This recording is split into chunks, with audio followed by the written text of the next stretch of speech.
Rasa berletih, kulit rasa kusam sepanjang bulan Ramadan. Mari saya ceritakan sedikit apa yang ada dalam Segar Bugar Facial kita.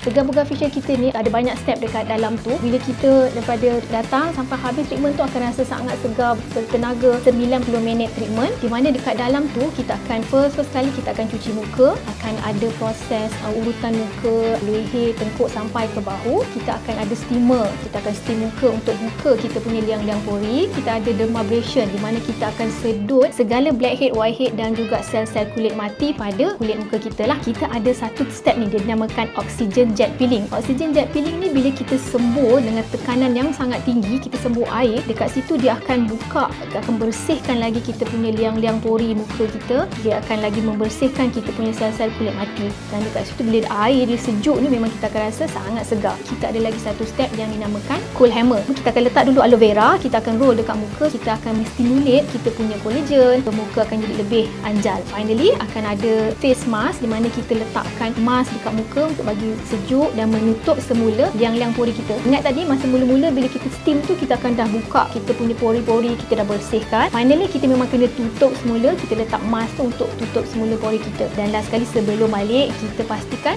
kulit kita ni perlu dilindungi daripada sinaran matahari, di mana kita akan sapu sunscreen supaya kulit akan lebih terjaga dan terpelihara. Kalau nak rasa sendiri pengalaman yang saya ceritakan tadi, jom datang di mana-mana cawangan Sri Wajah.